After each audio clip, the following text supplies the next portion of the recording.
So for those of you who I haven't had the chance to meet, my name is Katie McKeown. I work as a community organizer for the Montana Abolition Coalition.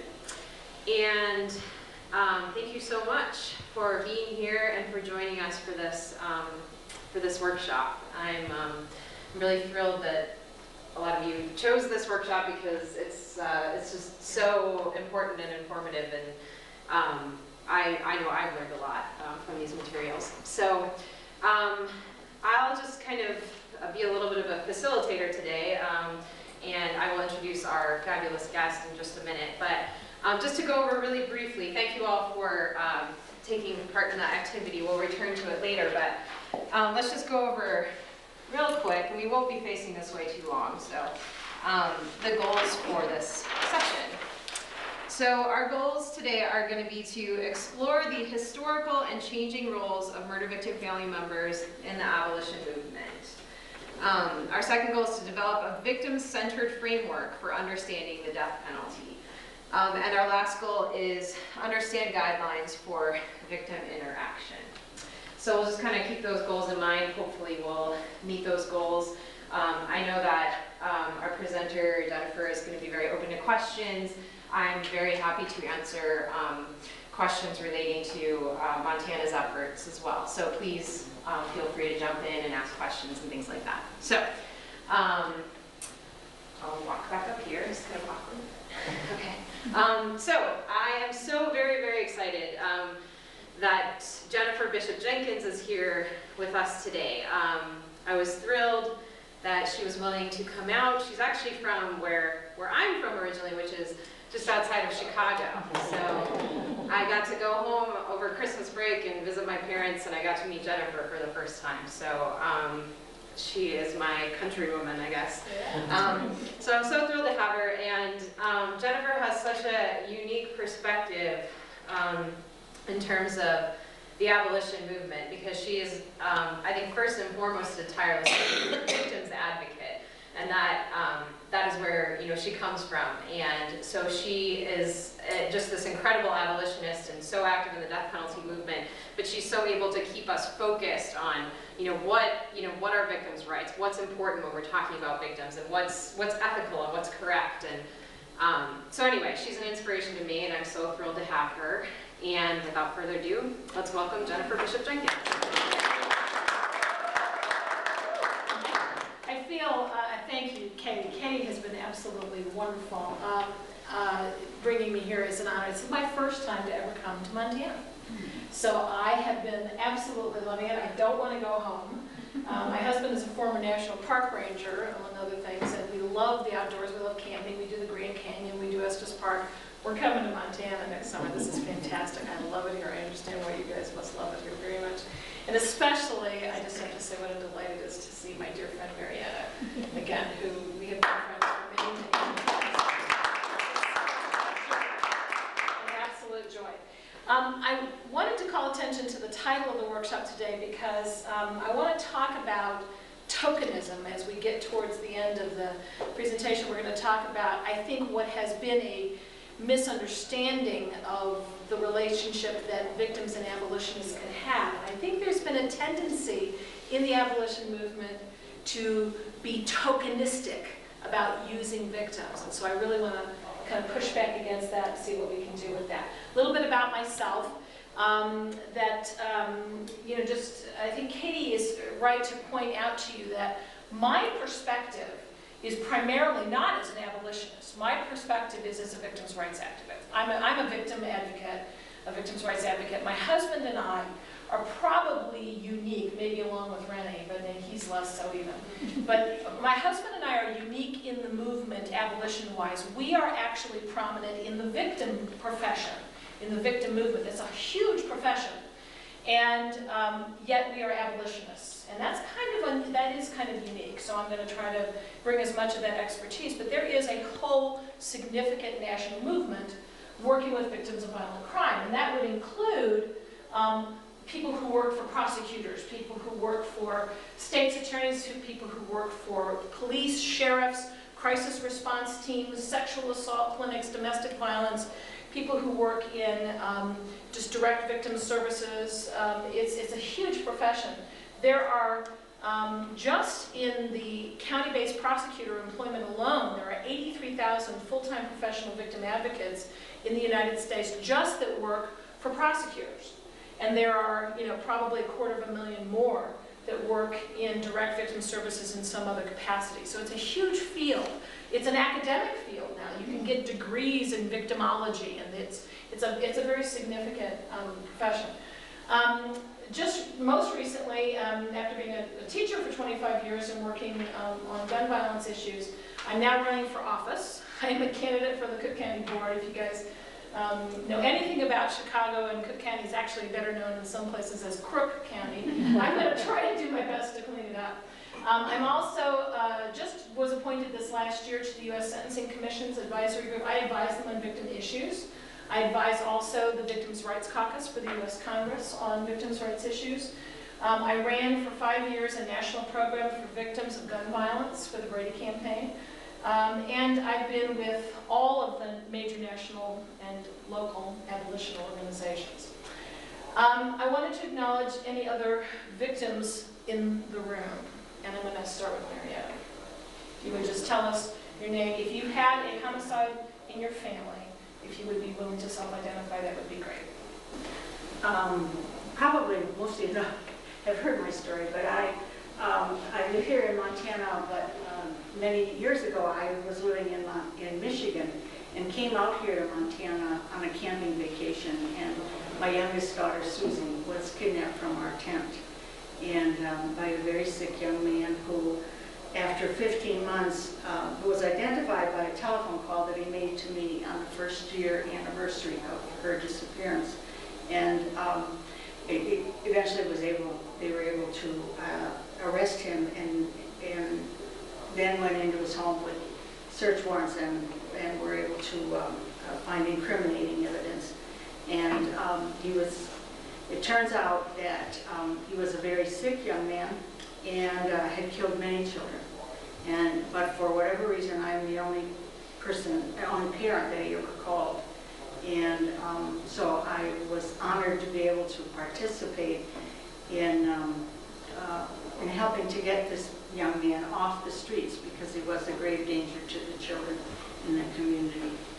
And through that whole process of my daughter being gone, I really struggled with, for me, what was God's idea of justice. And for me, it is simply that, Jesus is the Word of God made flesh. For me as a Christian, then Jesus is the justice of God made flesh. And I didn't see Jesus going around killing anybody or fighting with people or anything like that. I saw someone who came to help us and heal us and rehabilitate us and reconcile us. And so for me, that was the kind of justice that I wanted. And so that, even though it was a capital case in my daughter's situation, because her life was taken about 2 weeks after she was taken from me,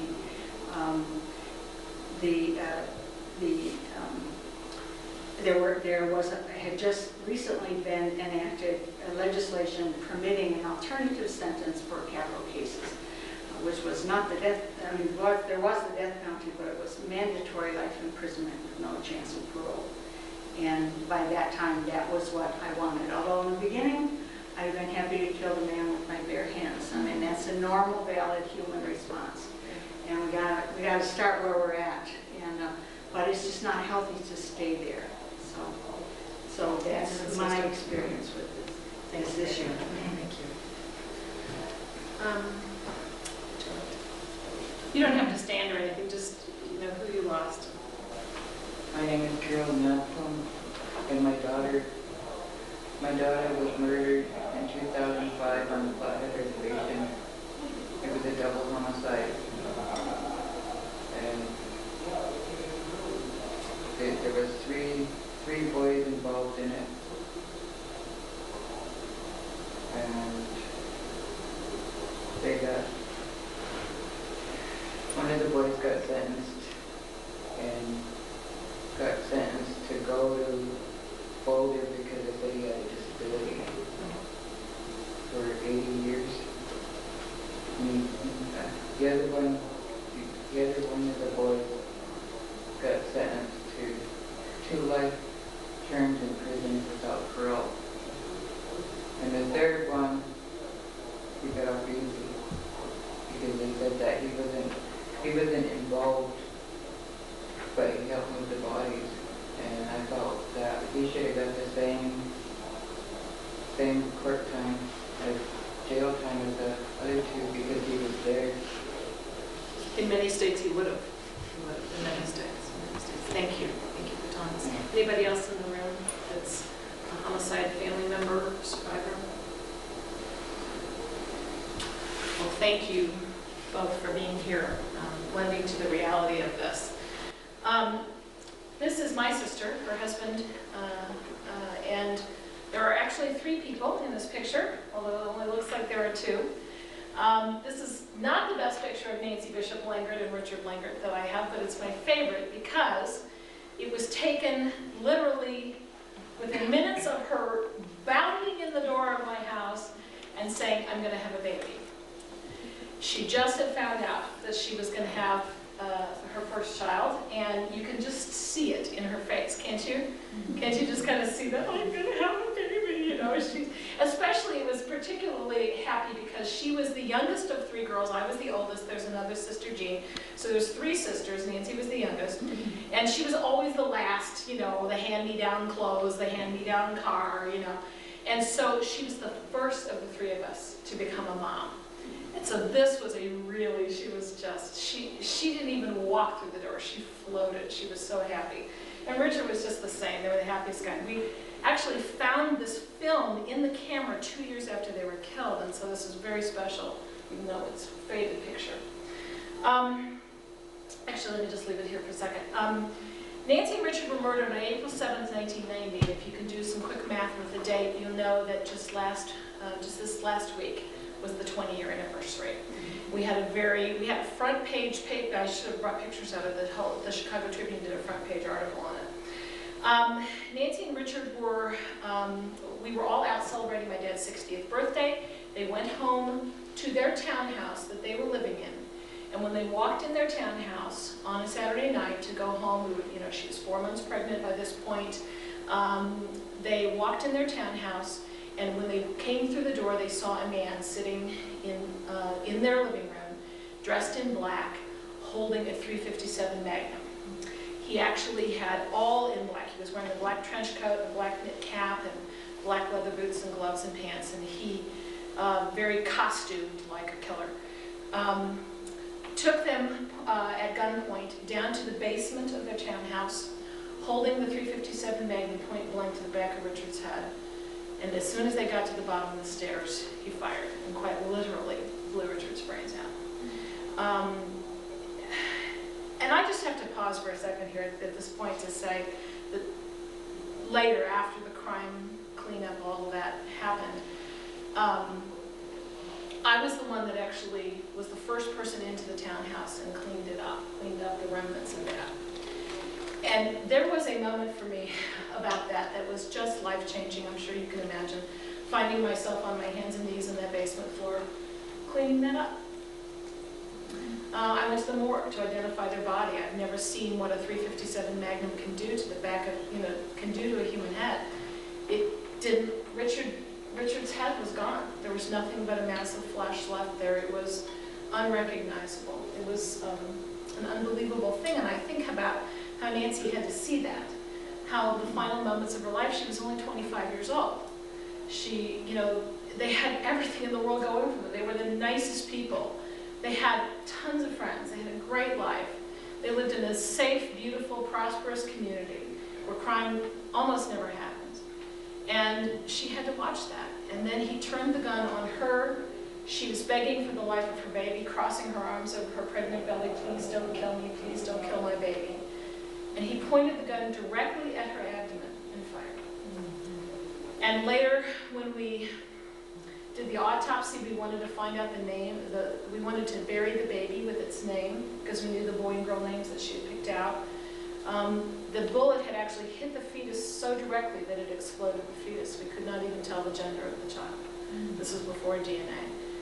So we were unable to even, we just had to bury the baby Langert, which was really sad. But so again, Nancy's last moments were watching her husband's head get exploded, then to beg for the life of her baby, be shot where her baby was, and then he fled the scene, leaving her paralyzed and bleeding to death. And the worst part for me, no question, is that we know that she lived between 15 and 30 minutes after that. That she tried to get up the stairs, that she couldn't, that she called for help, no one came. The neighbors heard, but they didn't think anything of it. And that ultimately the last thing she did before she died was she crawled over by her husband. She pulled herself over by Richard. And with her hand in her own blood, she drew this heart and a U. You can actually see where the DNA swatch was taken out of it, but that was her last act of life, was to tell us that she loved us. She did that all the time. She always signed the little heart and the U thing. I have to tell you that this very profound act of hers, that she only had minutes, maybe even seconds left, that she knew she was dying, that she chose to use that last ounce of life in her body to talk about love, is quite profound for me, and has dramatically shaped the person that I have become. And yet, I could not even think about it. I couldn't go there in my mind, and I'm sure you guys know, for months. I really could not, because in my mind, you know, I was dealing with the investigation and the police and the funeral and all the, you know, news media and all the stuff we had to deal with. I literally, if I felt myself in my mind going to think about what her last moments were like, I just was like, oh, no, I can't go there. It was just too painful. But on the night of the killer's arrest, 6 months later, I had a very dramatic experience. And it was just in my own heart, between me and Nancy, really, where they had arrested the offender, and the first thing they found out about him was that he was only 16 years old, and that he lived across the street. And that he was 4 weeks young, too young in Illinois law. He was almost 17, but 4 weeks too young by Illinois law to be executed. And there we were, having to deal with the press on the night of his arrest. And the first thing that happened is this very famous reporter in Chicago stuck a microphone in my face and said, we just found out he can't get executed, aren't you upset? Aren't you upset that he can't get the death penalty in Illinois? And that, my friends, is the first moment that I was able, and I don't know why, but it was the first moment I was able to go with Nancy on the basement floor and be with her. It was the first time I was able to think about what she was trying to tell us, what she must have been thinking, what she must have been feeling as she lay there at 25 years old, her life ebbing away. I realized that she knew in that moment a very profound truth, which is that love is the most important thing in the world. And I knew that the rest of my life was going to be about honoring that and memorializing that. And that's when I just kind of shook my head to the reporter and said, no, my sister was full of love. She never would have wanted the death of another human being to be her memorial. And that ended up on the TV, and oh, Jennifer Bishop Jenkins is against the death penalty, and it all went from there. It was an amazing career that came. But just a little bit about the killer, that he was a sociopath. He was very wealthy, bright, but got a thrill and a rush out of committing crime. His parents always bailed him out and never held him accountable. He is now serving 3 life without parole sentences in the Illinois Department of Corrections, and he is one of the many young men embroiled in this, as am I now, unfortunately, embroiled in a national debate about the sentencing of juvenile offenders to life in prison without parole. What were the ages of the offenders in your case? You said they were boys, but I was just curious. The one that got life? 19. 19. So that would not apply because this would be 18 and under. But I'm dealing now with a Supreme Court case and doing a lot of very high-profile news media around that because we may have that overturned by the Supreme Court. We'll see. So watch for me in May or June around the Supreme Court. I did become an activist, very much compelled by my sister's, I feel, mission that she charged me with. I work against the death penalty. I was on the cover of the Tribune magazine for saying that I forgave the killer. You all notice who these, do you guys know who these men are in the upper right-hand corner? Who knows who those men are? Who is he? Mayor Daley and Brady. Jim Brady. Jim Brady. Yes, that's Mayor Richard Daley of Chicago, and Jim Brady, who is the, who was President Ronald Reagan's press secretary that was shot. I had the very great privilege of working for him and with him for many years, and I still do. A very great man. Oh, you guys will laugh about this one. I gotta go back for a second. This press conference down here at the bottom, where I'm with all these victims at the hospital, just to the left, I shouldn't have cut him off, is Rod Blagojevich. I shouldn't have cut him off. Next time. A wonderful redemption of this tragedy in my life, and I don't believe that God gives us the tragedies. Human beings choose to do these great evil things.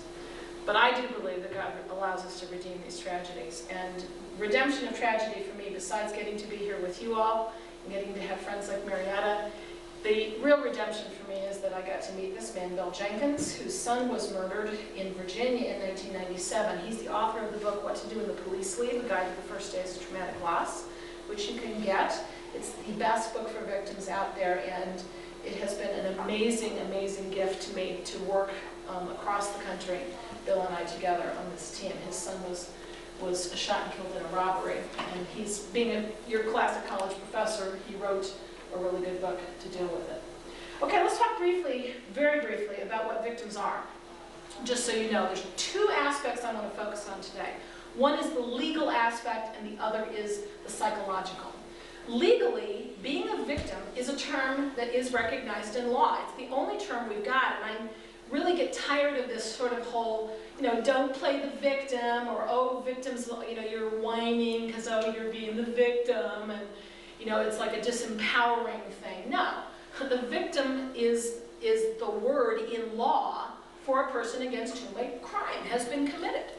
If you've had psychological, physical, property damage done to you because of a crime, you are a victim. That's what the law calls you. There's no pejorative to it. There's no disempowering to it. I'm a victim, and I'm the least disempowered person I know. It's not disempowering to be a victim, and I think our movement needs to own that word a little bit more. I've been frustrated with its misuse. The other thing that's important to note is what happens to victims in their brains. There is actually something that happens to anyone that has been through a trauma. And it may not be a homicide. It could just be another kind of trauma. Maybe your house is blown down by a tornado or something. But a trauma has a very specific kind of impact on the brain.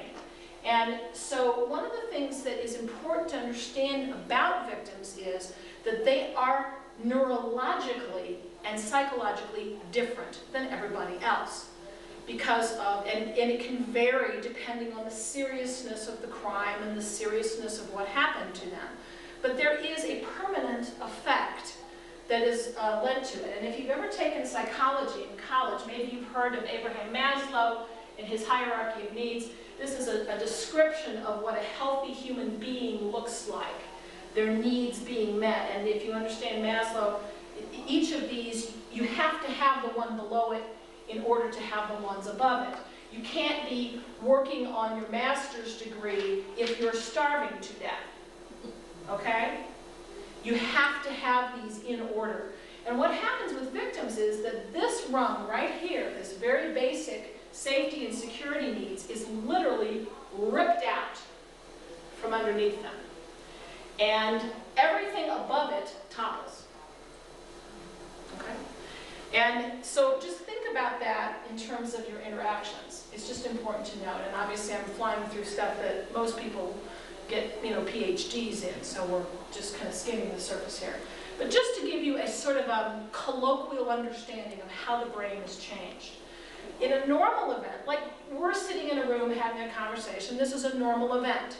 And you guys are, as part of that, you're inputting information, you're hearing my voice, you're hearing the information, and your brain actually takes information and files it and sorts it into something called schemas. Mostly it's filed away during your sleep. I don't know if you guys knew that you need to get a good night's sleep at night so that the brain has time to do its little thing that it does every night to sort these things out. But also constantly your senses at the subconscious level in the brain are evaluating for threat. You're looking around the room. No scary looking people in here. The door's closed. No gunmen running by. No sirens, This feels like a safe place. You're all relaxed. You're hearing things and we're not feeling threatened. But what happens in a trauma is entirely different. And traumatic memories, there's a picture of 9/11, traumatic memories are actually an explosion of information, and our good genetic history allows us to literally open up with our senses and input tons and tons of information at one time. That's a survival mechanism. That's a good thing. That we can quickly evaluate, what do I need to do, where can I go? And people's memories of traumas are very vivid because your senses just open up and you grab in lots of information. But if I can use an analogy that I hope most of us in the room are old enough to remember, and if there's any young folks that don't, I apologize. I don't know if you know this. But how many of you have seen the I Love Lucy sketch with the chocolates on the assembly line? Okay? It's very funny, but it's the best analogy. My husband actually thought this up. I think he was right on target. That it's really exactly what happens during trauma. You guys remember that they were wrapping each piece of candy as it came down the line. They were not to let any candy go past. And they were doing so well that the manager comes in and says, "Speed it up." And then they start flying out. And they can't get them fast enough. And so unwrapped, unprocessed, they grab them and just stuff them wherever, in their pockets, down their blouse, in their cheeks, in their hair. And it's very funny, but that's exactly what happens during a trauma. The memories are not processed like memories. They are not stored like memories. They don't feel like memories when they are reawakened because they are just grabbed and shoved wherever. And they are literally located in different places in the brain than experiences normally would be because they're just shoved wherever. And that means that they're very primitive, very powerful, very disorganized, and that they can be prompted and reawakened by literally almost any association. So you have to be really, really careful because when they do reawaken those feelings, it doesn't feel like a memory to them. It feels like now. It feels like it's happening now because it's not stored like a memory. So what murder victims' families need really is compassion and empowerment and sensitivity. They really, really, really need information. Information is like a lifeline. And Marietta's story, I think, is a very powerful example of that. That you spent, almost a year on the telephone with this offender, trying to get, and being patient and talking to him, trying to build a relationship with him just to get any little piece of information. I mean, there's no more powerful example of how important information is to victims' families. They need to know what's going on. They've had their safety rung ripped out from underneath them. They need to know things. They need a sympathetic ear, and they need to have their feelings acknowledged and validated, and you shouldn't ever, ever say to them things like what my mother's boss said to her a few months after Nancy and Richard were murdered. "Aren't you over that yet?" Okay? Literally, that happens. Access to resources and a help to understanding, but remember that they can be in shock and a crisis state even years afterwards. You have to be very, very careful. What they don't need is unhealthy expectations, platitudes. Oh, I could do a whole workshop just on platitudes. I'm sure you all know some. Things that people say, trying to be nice, but not really knowing what to say. You guys got any examples for me? Give me an example of a platitude. This too shall pass. This too shall pass. It's God's will. It's God's will. We don't understand, but You just have to trust it's God's will. What else? Anything else? You'll feel, you'll get over it. Do you have any other children? You'll get over it. Maybe you can, have another child again someday. There's all sorts of, God must have wanted another angel in heaven. You just have to learn to forgive and get past it. All of those things. Total, I really want to slap you. Disempowerment, taking things away from them in terms of control and decisions. Sometimes the most immediate crisis and shock can be best after you communicate your love and support, just to give them a simple choice. Would you like to sit down? Would you like a glass of water, or would you like to go lay down? Would you like to be alone, or would you like me to stay with you? Giving them little choices. That's very important. Okay? They don't need to be used. They don't need to be re-traumatized in any way. Here's why some of us oppose the death penalty, and I, can't really give you an exact number, but you guys can help me guess. Marietta probably knows as many as I do. I'm going to guess that it's a minority of victims that oppose the death penalty, maybe a fourth. However, every time we tell our stories, people more join us, yeah. It's more than you think, but it's not, I don't want to pretend that we represent a majority. Yeah. We do not. But for those of us that do, these are just a few of the things that I have heard over the years. Certainly for me, I think the first one was very important, because I really understood, for Nancy herself to, she was murdered. She was the one that was killed. She was the one who watched her husband killed, her baby killed. She was conscious of that. And her response is the one that I took my clue from. She chose love, and I wanted that to be the last word.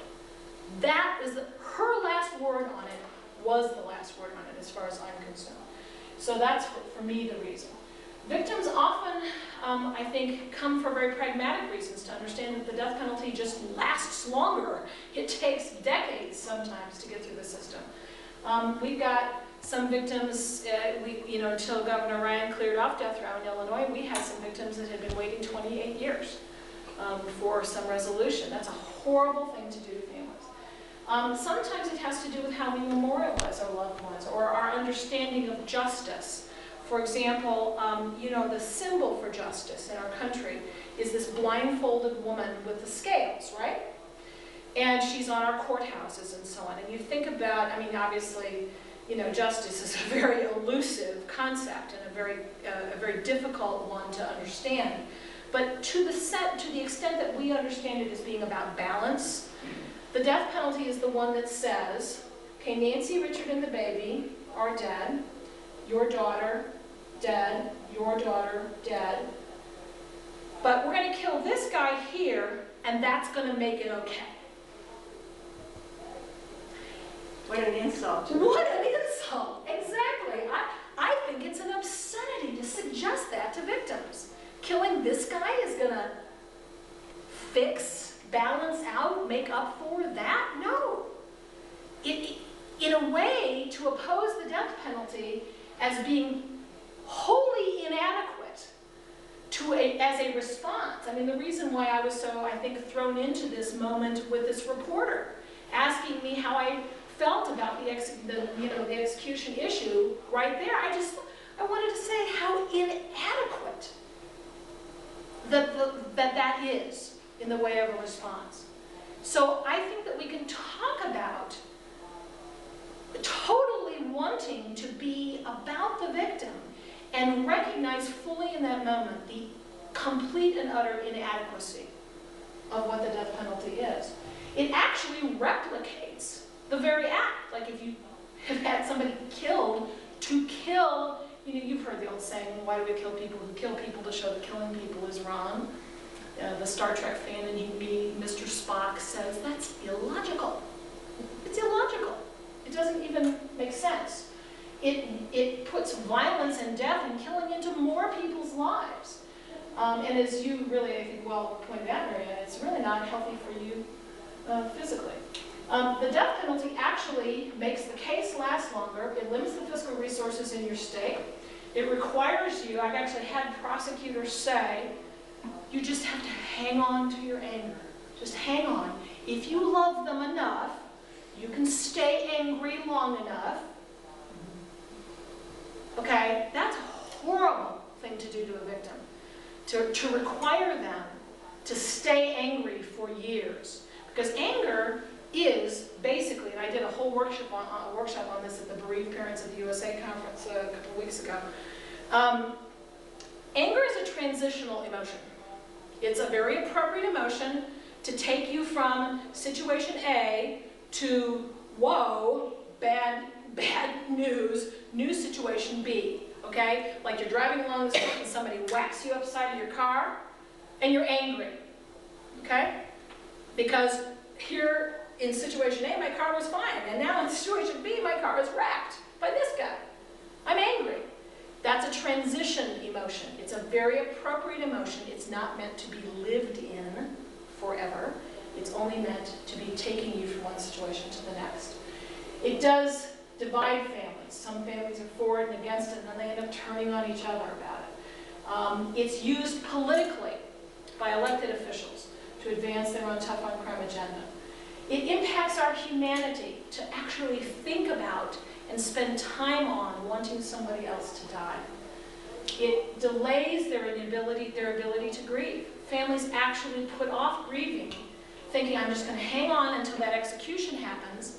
And I actually was with John, I don't know if you guys have heard of John Wayne Gacy, Illinois' most famous mass murderer.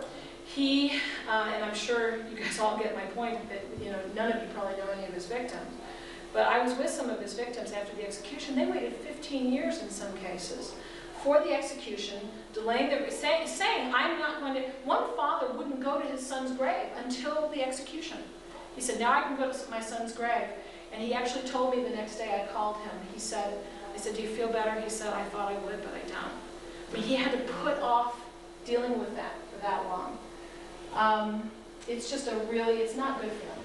And we also have, I think, a very practical consideration in the abolition movement, in that victims are a really important thing for us to embrace and understand. Because, in fact, they are the issue. They are. I mean, we wouldn't be dealing with the death penalty and having a criminal justice system in the first place if there wasn't a crime committed against the victim. So they are the issue. They garner media attention. Stories do move people. This is a very powerful tool for us, and their moral authority is unquestioned. And we have seen how effective victims groups are that are for the death penalty. In Texas, they're incredibly politically influential, right? Here's one of my biggest frustrations living in the United States of America. In this day and age where violence is so glorified, and I want to make sure that I elicit each of you to cooperate with me in our efforts to change the culture in this regard. Here it is. Okay, who are these people? Timothy Virginia Tech, yes. Less people know his name because it's Cho Sun Hui, but everybody knows Oklahoma City bombing, Virginia Tech massacre. Okay, and why do we know these people? Media. And I mean, the April 12th thing is coming up. MSNBC is going to do a whole hour on Tim McVeigh like Monday night.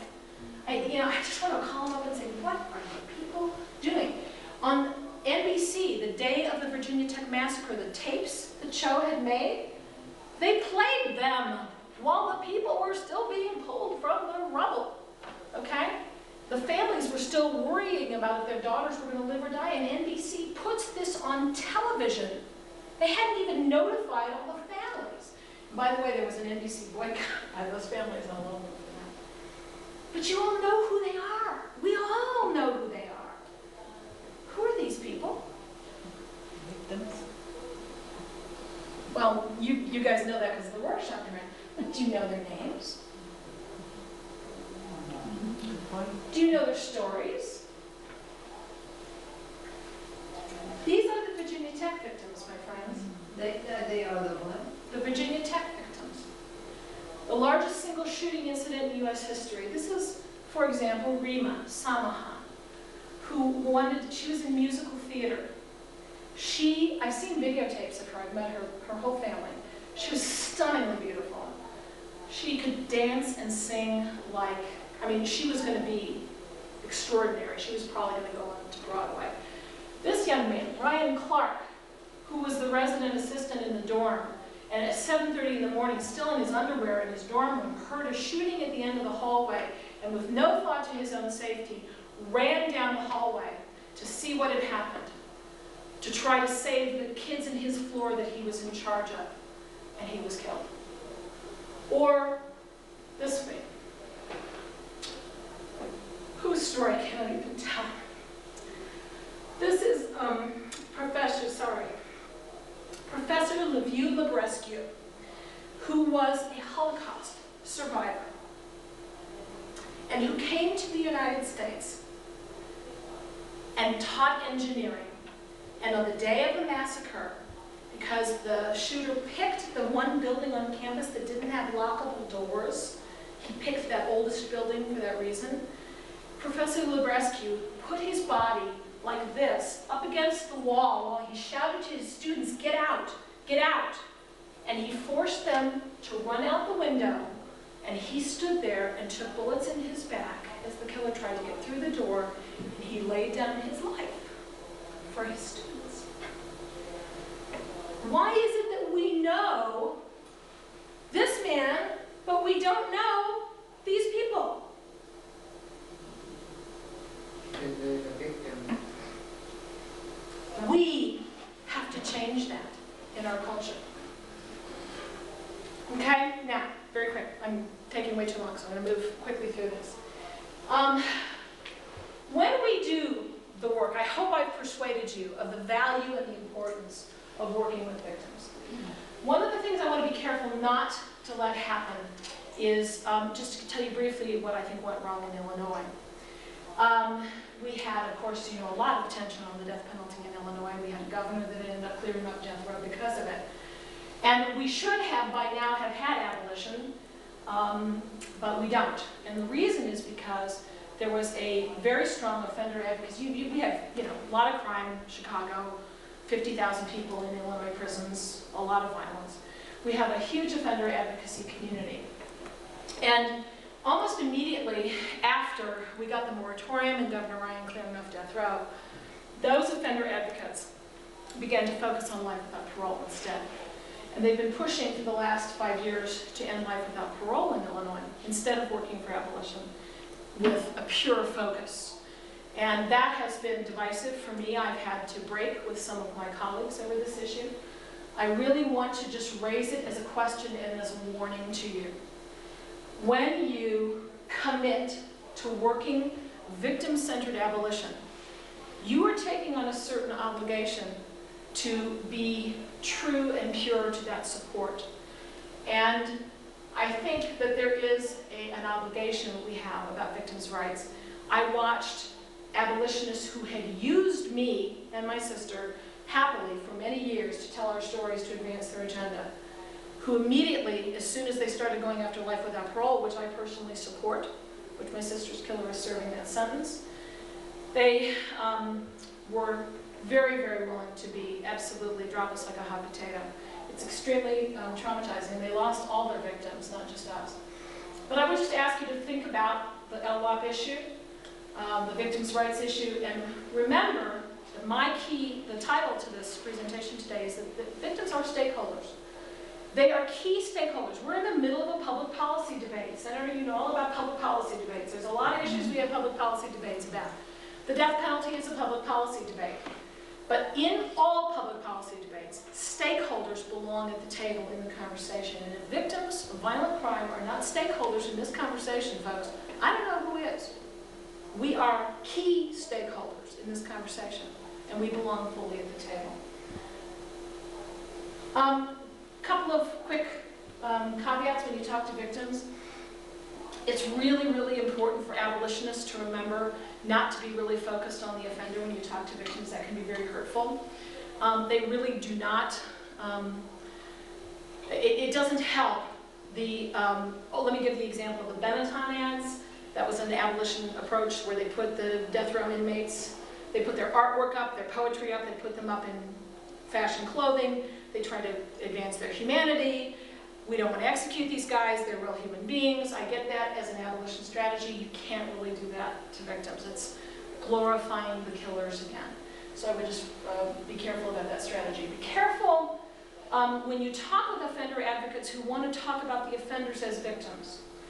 I was beaten as a child, and that's why I killed these people. I'm sad for that, and I know that that happens in the world. But it's really important that we distinguish between victims and offenders, because they are different. And remember that you never know with people where they might be in their grieving journey. Very quickly, victims' rights as a movement, historically, I'm going to do a little bit of history. I'm a history teacher by profession. I love doing history.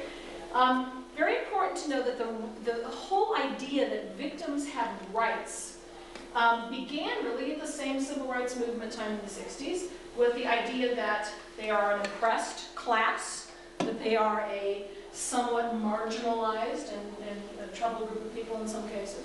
And it was originally a progressive movement alongside women's rights and civil rights and so on. And those were when the organizations were born: the National Center for Victims of Crime, the National Organization of Victim Assistance. OVC is a federal office of victims of crime out of the Justice Department. We have now a whole huge field that's begun as a result of that.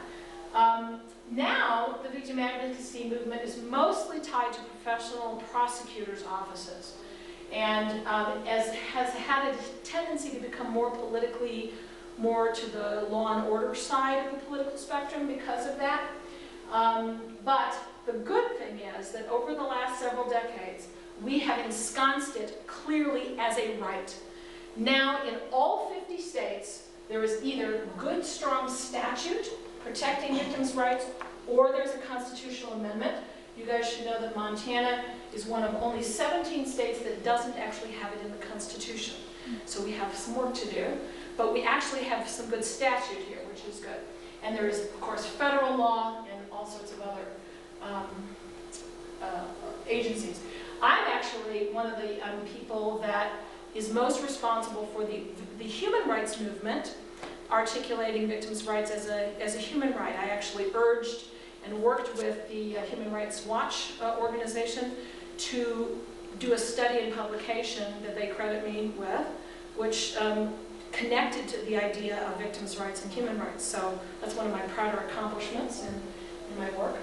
These are some of the classic victims' rights that you will see protected in law around the United States. The right to be informed, actually, we already talked about how vital that is to victims, right? And these are all things that should be protected in law. Okay, so here's the history of the relationship between victims and the abolition movement as I see it. And I'm going to start really with the modern death penalty, that is the post-Furman versus Georgia. You guys know that in the 70s, the death penalty was briefly found unconstitutional by the United States Supreme Court, right? You guys know that. 3-year period, was it? 4 years. 72 to 76. And they reinstated it in the Gregg versus Georgia decision. But basically, we went through that period. And before that, the death penalty was very different in the US, so we kind of call post-1976 as the modern death penalty movement in the United States. And in that 1976 forward period, that's where all the big abolition groups were born. And I don't know when the Montana Coalition began officially, but I know Murder Victims Families for Reconciliation, that we used to be in together, started in 1976. Yeah. And so did the National Coalition to Abolish the Death Penalty, and so on. A lot of groups got started. As soon as the death penalty was reinstated, they started working on it. And interestingly, if you will actually study their materials and look at their work over the first couple of years, it was very offender-focused.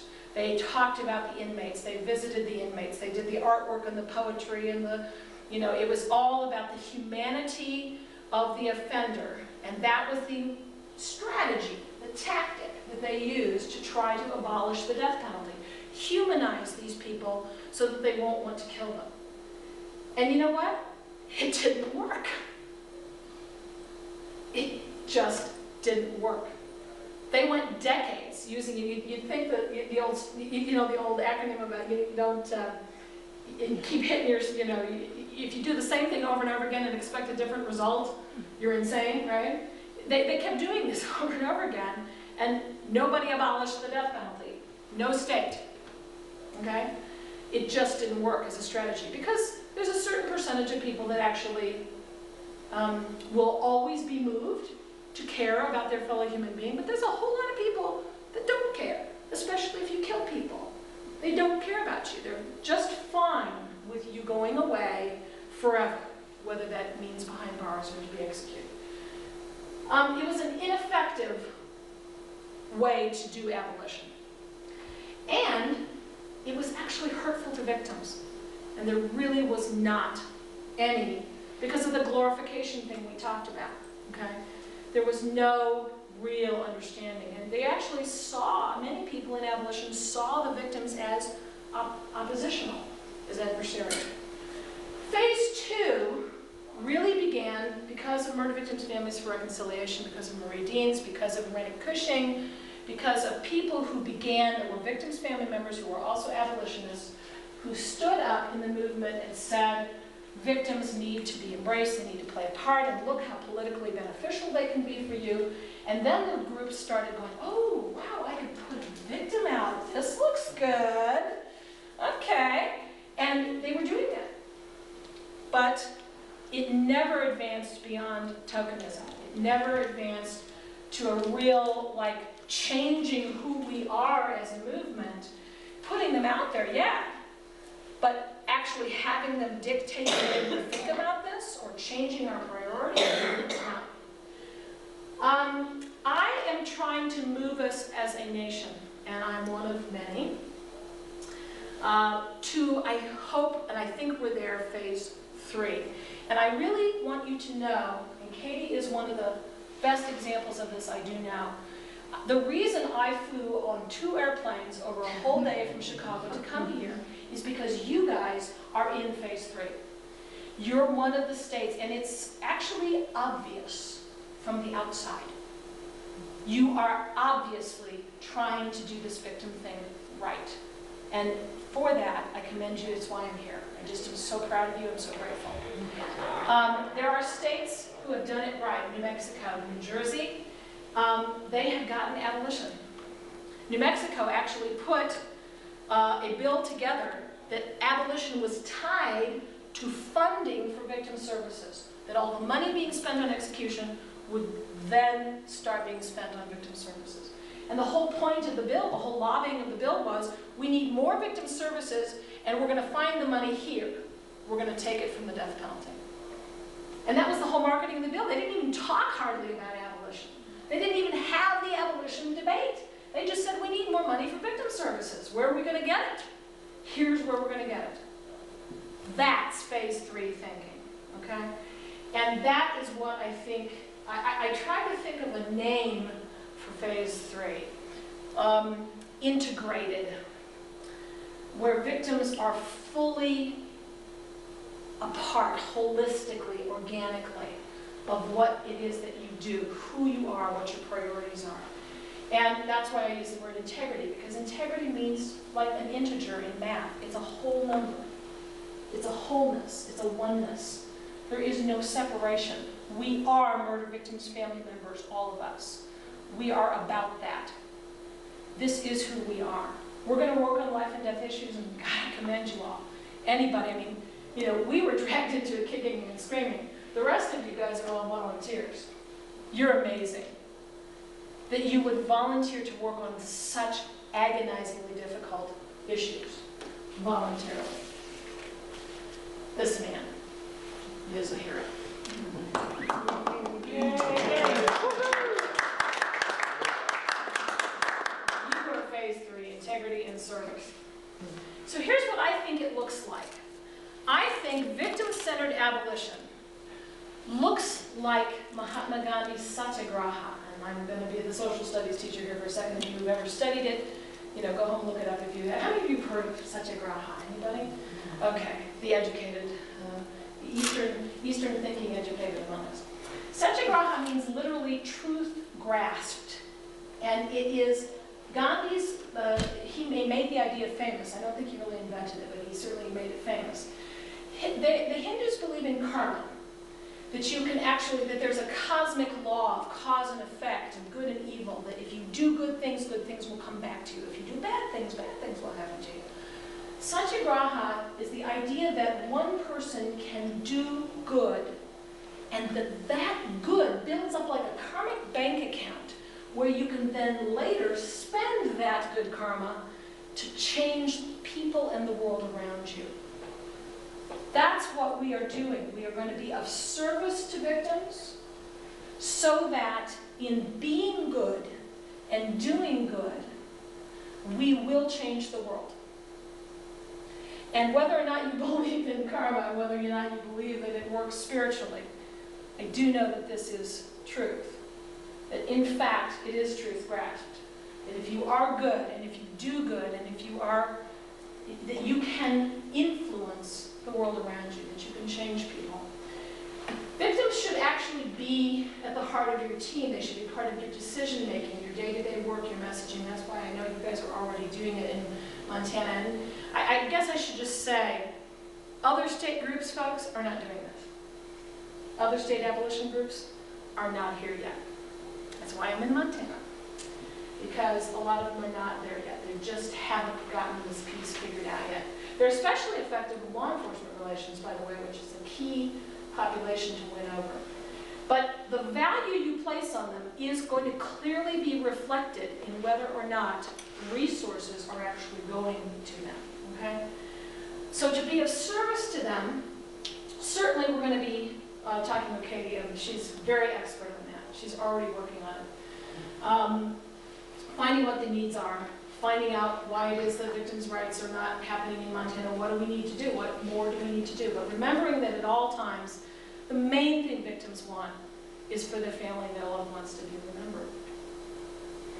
Okay, just a few websites just to give you some ideas, and then we are going to turn it over to Katie here.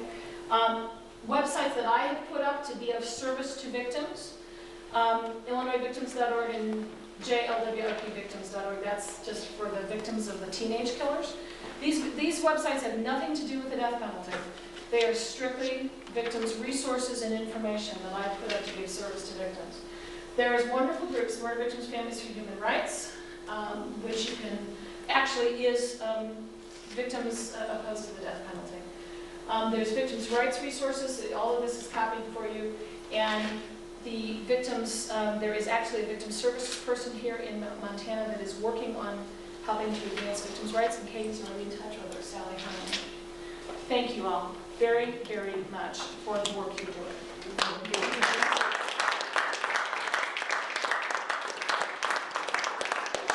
Talked about this, but when we do our outreach, when we talk to people about the death penalty, we very often get comments about, well, what if it was your loved one? And then often even, we end up talking with people who have lost loved ones, murder victim family members. I mean, it happens to me all the time. I'm at an event, and someone comes up to me and says, my sister was murdered. Or, you know, it happens all the time. There are a lot of murder victim family members.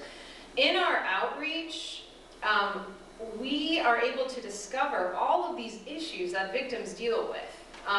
We learn that murder victim family members don't have gas money to attend parole hearings. You know, we learned that a victim had to clean the blood up in their own home because their home was the site of the crime. So we almost have a moral obligation as we find these things out to do something about it, right? And so it just makes a lot of sense that through our outreach, we learn more about victims' needs, and so we act on that. And I think that in Montana, we're starting a group. I've worked with Carolyn on this, with Marietta, and Jennifer is going to be helping to get it started. But it's called Montana Family and Friends of Homicide Victims. And it's open to all murder victim family members, anyone who identifies as a murder victim family member. And the goal of that group is to memorialize loved ones. It's to provide a supportive environment. It's to look at advocacy issues. And there's no death penalty agenda. But it's still such an important part of what we're doing with the death penalty, because we're the ones who have access to this information of like, what do victims really need? So I'm just very, grateful to Jennifer for helping us to kind of understand that. I'll just kind of mention, we have a fact sheet in Montana about murder victim family members and the death penalty, and I think Jennifer is going to take a look at it for us and make sure we have a lot of our phrasing right. But this is a really good example of ways that we can make statements about the death penalty that are not polarizing and that everyone can agree on. So if we say death penalty's right, death penalty's wrong, death penalty's right, death penalty's wrong, we don't get anywhere. If we start talking about this system hurts victims, this system drags the Running Rabbit and Madman families through 28 years of waiting for an execution that may or may not happen. In Montana, we're very guilty. We probably know at least one of the guys on death row. We probably don't know their victims. We can talk about that's not the way that victims should be treated. We can talk about victims need, again, gas money. They need support. They need psychological support. Like, victims need these things. Everyone agrees on that. Everyone. So let's talk more about that, and let's stop talking about, right, wrong. Death penalty is something victims need. Okay, have you talked to a victim about that? Have you talked to them about what do they actually need? When the crime happened, what was it like for them? What do they wish they had had? What were they glad that they've had? So many people who say the victims need it, they've never talked to a victim in their entire life. And we are not going to be guilty of that. Our movement is not going to be guilty of that. The other side can do that if they want, but we're beyond that. So murder victim family members have to be at the heart of what we're doing. And can I give an example of how that can work? In California, there was a woman named Maggie. I won't give her last name. Her husband was murdered.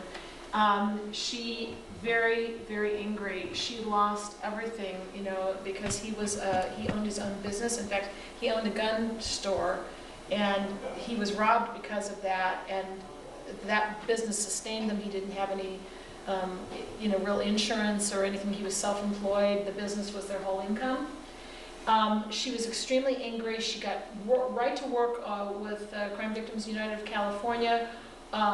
Very, very pro-death penalty. Very, very pro lock them up and throw away the key. Very, very focused on offenders being taken away as harshly and as loudly as they could be. And then, it started, like, her life really, almost financially, just fell apart. She lost her home because she couldn't afford to keep up the payments on it. She financially, she owes like $30,000 to IRS. It's a huge mess. Her life went in the financial trash can because of this. And a group of people in California started helping her to recover. No agenda. They didn't go wanting anything. They just started helping her recover and to get back on her feet. Now she's got a place to live. She's got her bills paid. She's able to retire now. And they were just of service to her, and it's completely changed her. They didn't go wanting anything. But she is so much more softer now, now she, kind of jokes with me about the death penalty stuff, and she says, I kind of get it, and it's changing her. The good that was done for her by other people with no agenda has changed her. It's transformed her. Yeah, that's awesome. So again, this fact sheet is a great starting point for that, just to help you understand why, as an abolitionist, you are pro-victim, and you can be pro-victim, and you should be pro-victim. But there's some other great resources back there. The Murder Victim Families for Human Rights, Murder Victim Families for Reconciliation, Jennifer mentioned both of those groups. There's some information on them. There are two national organizations who oppose the death penalty, and they have some really inspiring work that they've done. Jennifer brought a great sheet that says suggestions for victim outreach, some do's and don'ts and things like that. And so anyway, I just invite you, as you head out to check out the table. I think at this point, we'll kind of just open it up for questions. If anyone has any questions about what we're doing in Montana or about the national movement or any of the concepts that Jennifer introduced. Does anyone have any questions for her? No holds barred. Ask anything you want. I was just curious to know what's with the constitutional amendments in other states? Right. What they encompass and what they... Well, you saw the slide with the nine classical victims' rights that you'll see at some form or other in most states. The reason why some states did it through constitutional amendment and some states did it through statute just kind of depended on what was happening in the dynamics of their state. I suspect, I don't know Montana's history, but I suspect the reason it didn't rise to constitutional levels is the last time you guys had a constitutional convention was like in the 70s. The victims' rights movement didn't really start emerging until the 80s. It probably just bypassed that process altogether and they just went right to statute. And so I'm assuming now that, it depends on how many times the states are looking at their constitution. In Illinois, we have a constitutional revisiting process mandated every 20 years. And ours in 1990, when it came up again, we actually set about the process of, and an amendment was created and put in by 1992. So it just depends on what's going on with that state. But I would invite you to think about whether that's a way to be of service to the victim community in this state. I know that restitution is a Montana guaranteed constitutional right, but that's the only victim's right that's in your Constitution. The right to be notified of your crime, your trial. I don't know, maybe you could speak to what kind of victim services you guys got, but never got anything. I'm hoping I wasn't told that my daughter was dead. Wow.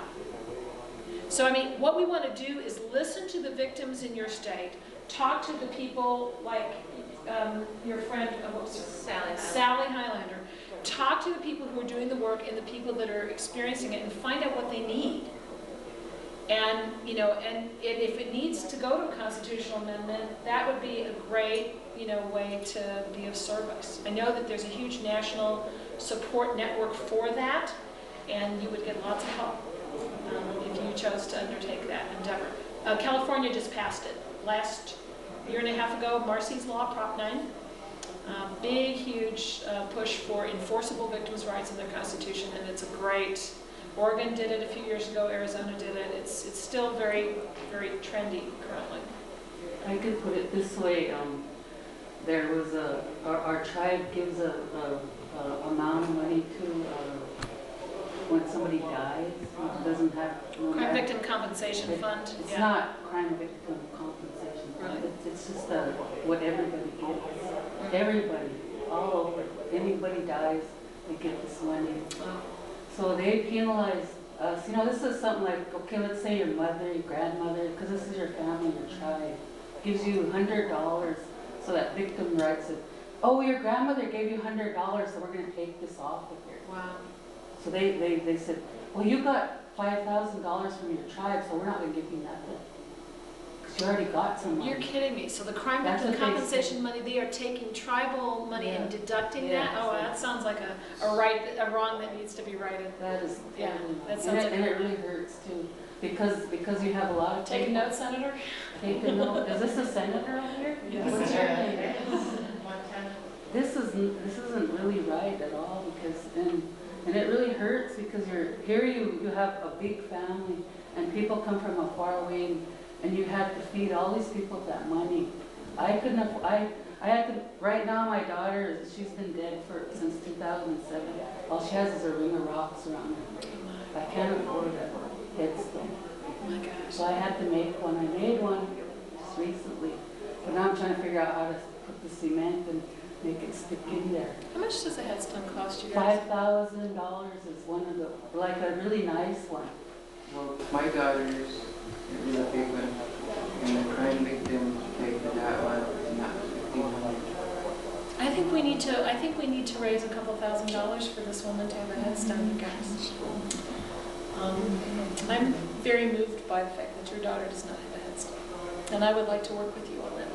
And then there's another issue, like when that first happened, and after the guys were going to court, and we had to go to the trials. I went to the tribal crime victim advocate to try to get advice on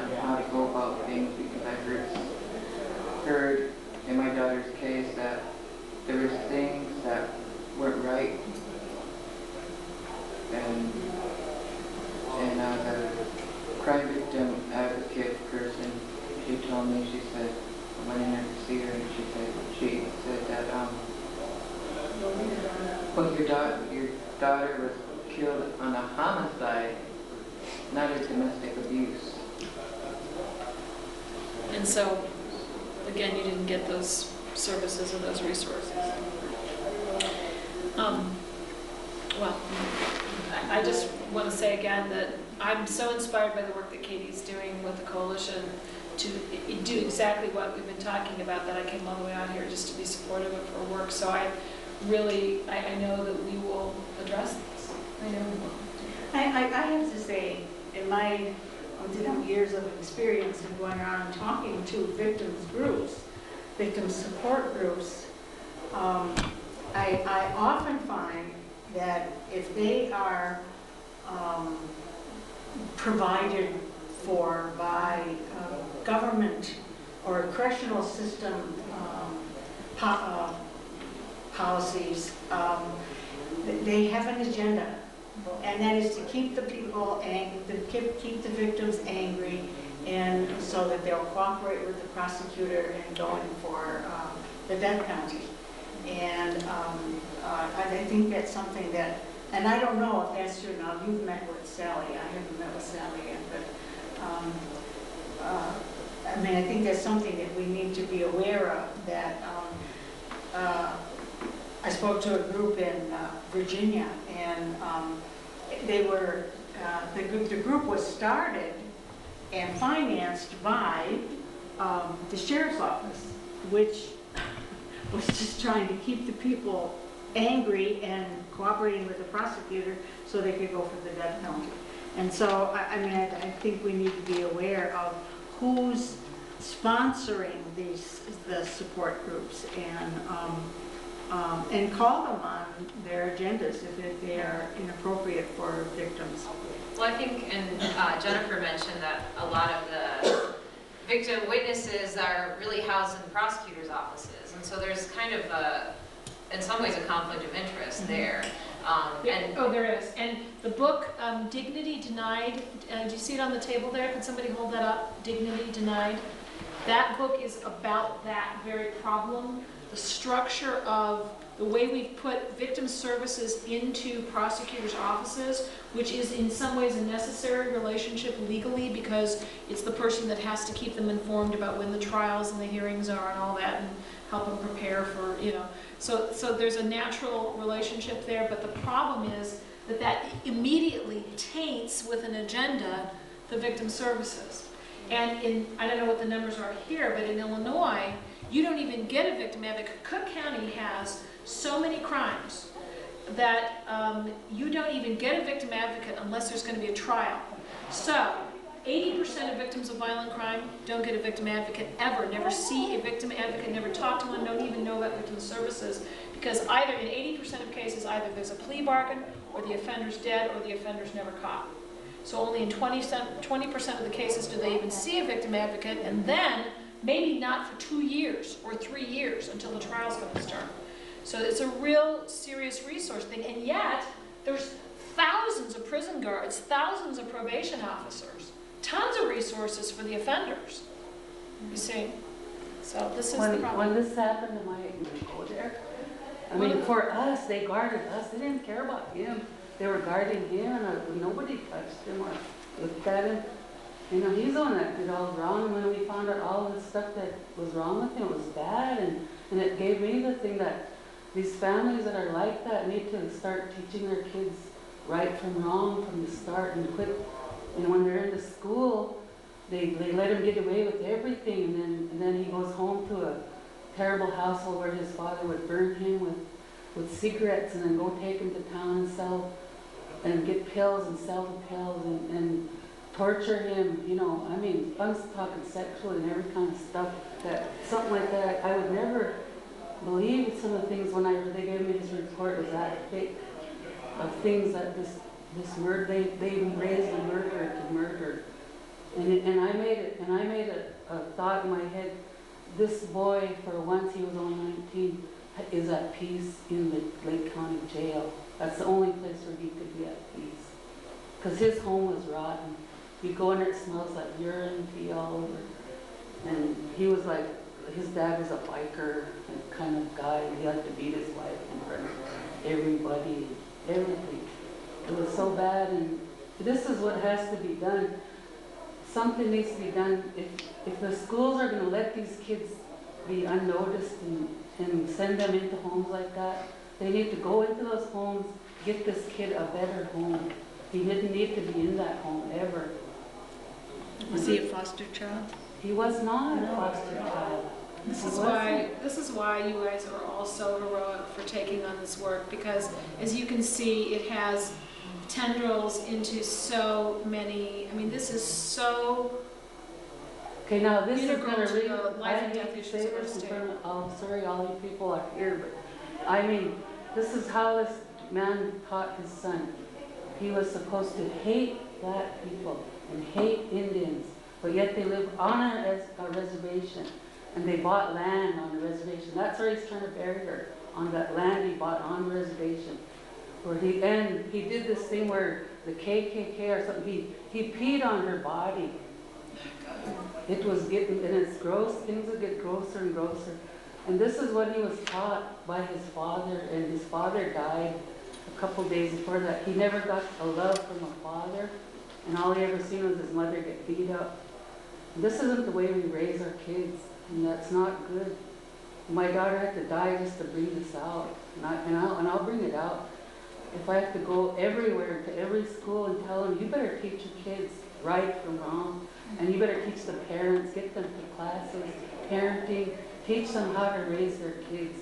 This isn't the way you do it. You don't torture your kids. You don't beat your wife. You don't do that. It's not done. That's against everything. This is the power of stories. This is the power of storytelling.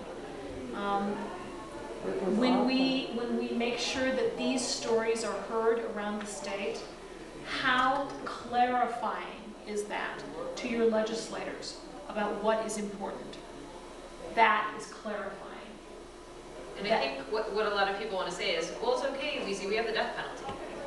And like, what does that have to do with No, anything that you just said? that doesn't mean anything. You know what that says to me is, oh, because my daughter got killed, now I have to be responsible for killing somebody too? I'm not a murderer. I wouldn't kill somebody.